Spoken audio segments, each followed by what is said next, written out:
Welcome to another episode of Zero to Hero. So in this episode, we have a lot of stuff to cover. So I will quickly thank all my dear supporters that help me keep the lights on. And then I want to mention, if you want to see not this edited version, but a very long journey with every single minute, be sure to check out my playlist of all my VODs of my live streams down below. And as always, a quick reminder, if you like this video, be sure to leave the like. And if you want to see more content like this, don't forget to subscribe. But now, let's start with this amazing episode. Kind of new player, what does the number next to the player names in the party list mean? So that depends on the content that you're doing. Currently, I'm doing Fractals, and it showcases the agony resistance of those players. So you can see they all have quite high amounts already. I'm currently at 42. If you are in PvE, you see the mastery rank. If they are level 80, if they're under level 80, you see the level of the character. If you're in World vs. World, you see the World vs. World rank. Let's do the heat room. Let's do the heat room. So let's do that. I think I should be able to do it without any. Yeah, I think I should be fine. No problem. No portal needed. Interesting. Okay. Push in unranked. Let's have some fun, I guess. Oh my god, they instantly bursted someone. That's very good. Nice. 2 kills here. Very good. Get some CC down. Very nice. Just in case if they were racing. No, they were not. I think that looks like a easy win. Easy win already. My team seems to be competent. Very good. You know, that's why I have PvP as my daily on Wizards Vault and my weekly. Because you just do some PvP matches and you are like already having all the dailies. It's really, really good. It's a cool game mode. It's in the end, if you have not played it yet, it's like push the card. We have to just push the card. I don't want to stand in it because it gives a negative debuff if you stand too long in it. But it's generally just like you want to capture the flag and bring it to the enemy base. That's roughly about it. And oh, nice, we get the rally here. No, get some CC down. Nice, get some damage, and I think we win here. Just from this push, we win here in not even 2 minutes. You know, the queue time was longer than the match itself. Yep, that's just in a nutshell. Yeah. So Wizards Vault done, one weekly done, and some dailies. Get it done, 1000. We can now finally purchase the Legendary Starter Kit. Easy peasy, Legendary Starter Kit. There we go. And really, really good. Really, really strong. Can go to the Mists Vault and select it here. I will select the Sunrise, I guess. So it's just a really fancy like looking area here. It's crazy where you can select it. So if you have not seen that yet, it's actually quite fun. So let me select it, please. There we go. Show it to me. Not the Minstrel, not Frenzy, not Rodgar. Sunrise. That's what I want. Give it to me. No. Okay, I have to select it here. Very good. Sunrise. There we go. There we go. We have it. Very nice. Precursor weapon, legendary gift starter kit. Very nice. We're getting somewhere. We're getting somewhere. I would say high ping is not really an advantage. High ping is, yes, works in both directions. So if the enemy sees an attack, that doesn't mean it actually is happening right now because you have high ping and it might be delayed. But it is not really, it's feeling clunky for the other player that has lower ping. But it is more annoying than it is like an advantage for you. It can be in some rare circumstances where you dodge an attack and the enemy player's attack is actually happening a little bit later. Yes, in some circumstances, high ping can be actually an advantage, but it's very, very like unlikely. So most of the time, I would say it's more very realistic to say high ping is bad. That is the equal meaning. So there are multiple Gobblers that you can use. You can just type into the wiki, you know, if you want to see that. If you want, type X, so /wiki in the chat, in the Guild Wars 2 chat, and then type Gobbler. Like this. If you type that and press enter, it will actually open your browser and will open the wiki where it shows all the Gobblers that you can get and how to get them and what it actually gobbles away. And some of them gobble away the Bloodstone Dust. And if you want to go to the vendor in the Wizard's Tower, then you can also go type /wiki, and this guy is called Gharr Leadclaw. Then you can type this in the chat and you will find how to talk to this guy, how to unlock him. and stuff to get all the good stuff that he might sell or might like take from you and give you something back, like some random chunk that you can then sell. So those 2 tips are the best ones. Yeah. So now we get to a point, I want to mention it here as well. So I'm fully leveled with my mastery here. Yeah, I can't level this further. So I need a mastery point to unlock this. If I would now have all of this already at the maximum level, I would have the level here at maximum and I would not, so to say, get any more experience. This is not true. In the game itself, you will get spirit shards. Whenever you level up, you get spirit shards. If you level your mastery currently, you will not get this. And if you use the spirit, or if you have a mastery kept, you will think, oh my god, I will miss out on the spirit shards that I can't get in this region because I did not level the mastery yet and I don't get the spirit shards. That is not true. In the background, you actually get this still. So if you play and you acquire experience, even though the mastery path here is full, you will still get spirit shards in the background. That is the weird thing and it is true and it happens. So keep that in mind. Can I add 2 infusion slots for a total of 3 to my ascended ring or only certain ones? No, every single ring can have 1 slot baseline. If you attune it, you get another one. And if you infuse it, you get even 1 more. So the maximum for rings is 3. That's the maximum for rings. Amulet doesn't have any. Trinkets have 1. And baseline. And then the back piece can also have multiple. So the rings are the most important ones, for sure. Rings are giving you 6 slots in total. So always get the rings first and attune them, infuse them to get more stats there. Yes, there is a permanent hairstylist contract. I think I think it's called, yeah, exactly, permanent hairstylist contract. It's one of the medium priced ones, so it's not the most expensive one, but it's also not the cheapest one. Like 3k gold, so it takes a while to get, more than a legendary. But if you change your hairstyle a lot, it's good. And if you don't know, the quick play feature will stick around for 2.5 more weeks. And it's really good if you get all of that stuff done, because obviously you get some nice universal legendary starter kit. You get the ascended or legendary gloves rather. So really, really good on top of that as well. And you should definitely try it out. And I think quick play is really fun. It's a really good addition to the game and hope we get more like that. And if you're a new player, it's perfect time to get into fractals. You also can get the Omnipotion, so don't miss out on that as well. Getting the Omnipotion, Infinite Mist Omnipotion is a really, really good item. Really, really strong. It takes weeks to farm if you farm it regularly, and now in the Wizard's Vault you can get it like for basically free. It's really, really good. I have to be careful with the agony here and stuff.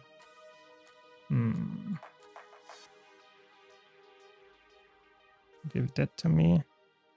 And put that there, and I think I might be in danger. Okay, yeah, it worked. Barely.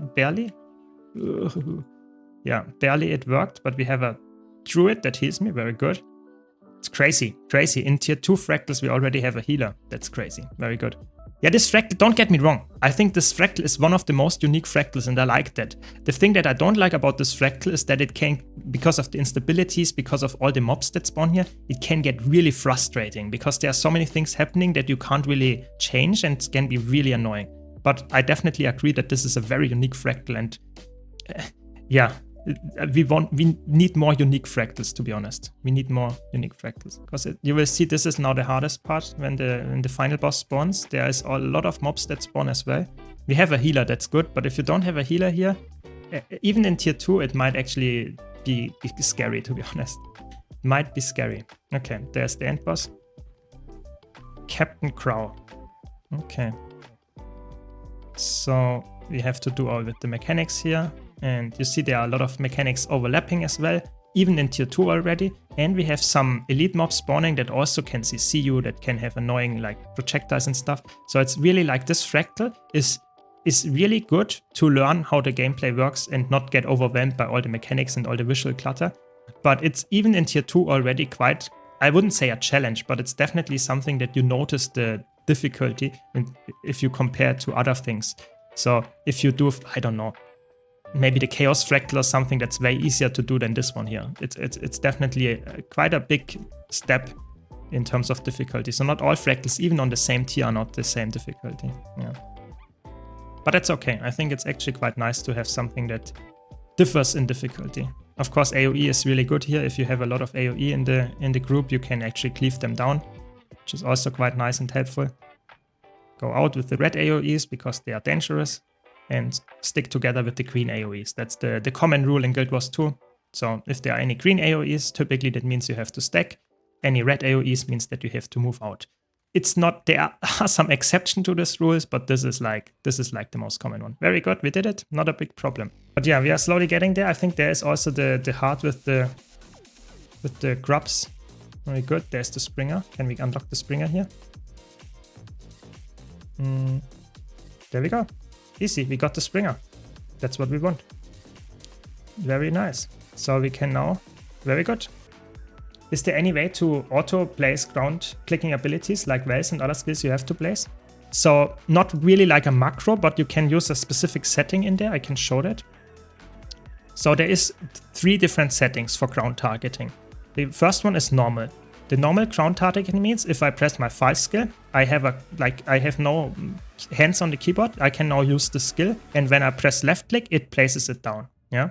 If I change the setting to not normal, but fast with range indicator, it means if I press this button, it will show me the range indicator. Maybe I go out of this enemy's hitbox. Yeah, so it will show still how big the skill is, but as soon as I release the key, it will actually get pressed. And then there is instant, which means there is not a single delay. As soon as I press the button key, it will pop off. So maybe that's the setting that you want. But there is not an automatic like that you press all your keybinds at once. That is not there, but this can help. And if you want to have a more detailed guide about all the settings and which you should use and how you should use them, you can check out my YouTube channel where I have a settings guide that is like very concise but still detailed and talking about all the good stuff that you can do with the settings, because Guild Wars 2 settings changed the gameplay loop quite drastically, I would say, like really. And you can use, yes, there is snap to ground target. That is another option that you can use. This is a weird option here, snap ground target to current target. That means that when you have a keybind, like have an enemy targeted and you use any ground targeted attack, then it will try to use it on the enemy if it's in range. This can be a good option in PvE to some extent, but as soon as the boss, the mobs, or in PvP especially the enemy players move, this focus uses the cast on the target where it currently is when you cast it. But it might move out of the cast then, so it's better to have a keybind for that, to say this is only, I can activate it and deactivate it, because there is a keybind to make the snap happen when you press the keybind. But yeah, this is an option that I would say is not always the best choice to have on. It is only the best choice if you really want to have the easiest time and not aim with your AoE skills. But I would say I personally always have it off and only use the keybind if I really need to use it on the target. I can open the weekly chest. Very good. That means we can also, yeah, 120. And with the weekly chest, I think we should get enough to open, yeah, 19. Very good. And I think we have enough to get the next thing. No, 5. Oh my god, we're missing 5 to buy it. Oh my god. Oh my god, I thought we could have bought another Ascended Armor piece. No, 5 profit shards. That's insane. It's okay, then we will get it next time. That's how it goes. That's how it goes. Guild Wars 2 is really special to me. I'm still new and all, and I'm honestly super lost, but I'm just loading in, playing and having a blast. Perfect. You know, that's the thing that you should enjoy. Playing a game, and you don't really need to be the best at anything, you know, just having fun and enjoying the game, you will get better at it. You know, just if you are watching a stream, you are listening to me telling you what to do, what maybe not to do in the game, and you will slowly hear that from other players, experience it yourself, and then you will get better. So you will not be as lost in a year from now. Yeah, you might still not know everything. You know, I don't even know everything about the game. That's completely normal. So just enjoy the game, enjoy the ride, and that's what you need to do. And I think that's very good. And Guild Wars 2 does a very good job of that. There are so many ways to enjoy it. You don't need to know everything about the game to enjoy the game. And that's really good. And I think that hopefully stays with the next expansion as well. We need to have a fun game for new players and veterans alike that is not requiring you to be very knowledgeable to have fun. And I think Guild Wars 2 does a very good job of it. That sadly, Guild Wars 2 is horrible at teaching new players. Good thing is the community is almost aggressively trying to help new people. Yeah, aggressively trying to help them. Yeah, like standing in the new zone, in the starting zone, and like saying, who needs back slots? Yeah, stuff like that. Yeah, I know people do that, and that's really cool. So I would say that Guild Wars 2 has dire needs of tutorials. Like, there are some in the game, don't get me wrong, but we need more of those. So that would be improving the game a lot. Hopefully it comes with some kind of core feature update. But I think, for example, the Quickplay feature that they just added is amazing, because it will bring people into content that they might not have known about, that they don't want to engage with or they don't care, but they then get into it and actually notice how good it is. What do I do with Volatile Magic to make most gold? You go to any vendor that says trophy shipments. So you can just type into the chat /wiki and go to Volatile Magic like this.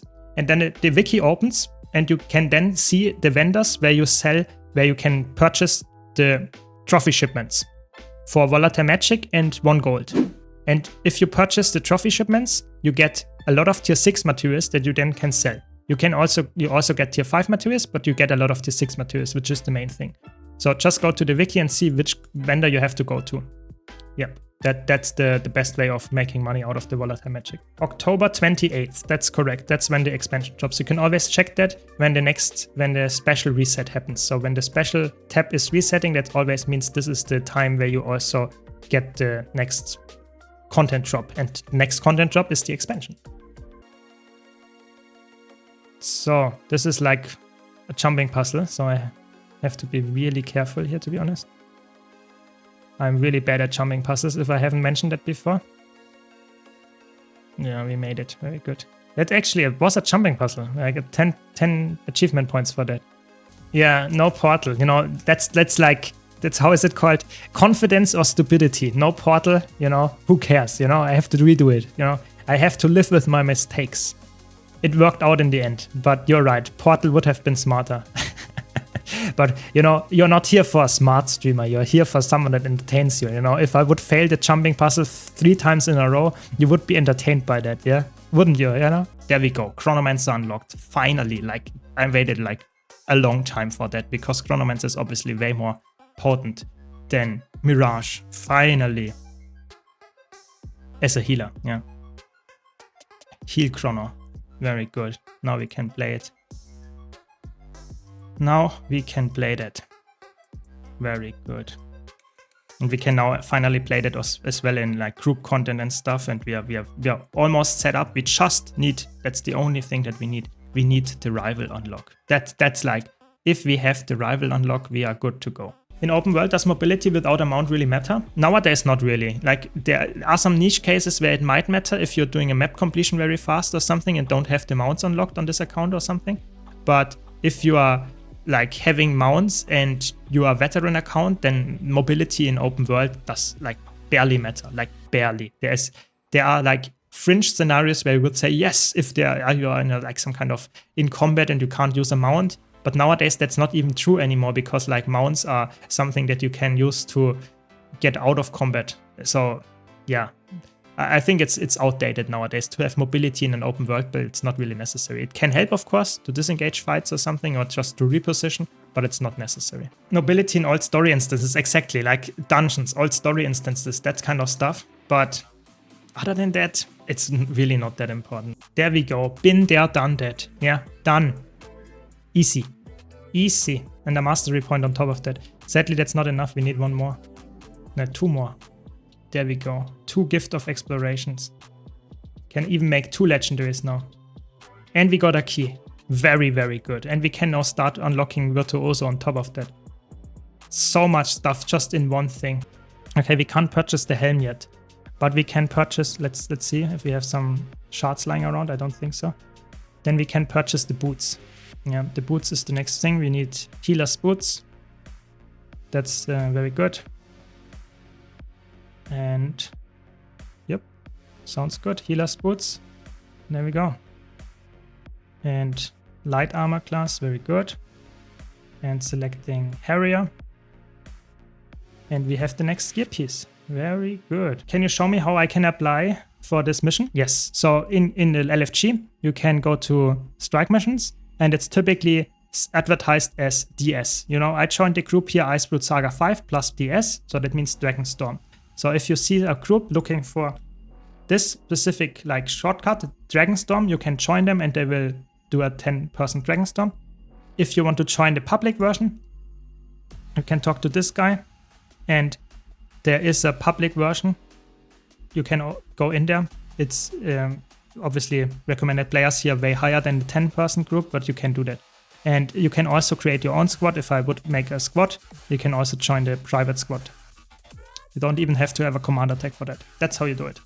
So where are we? Let's check. Let's check. What are we up here? We need to clean up some inventory.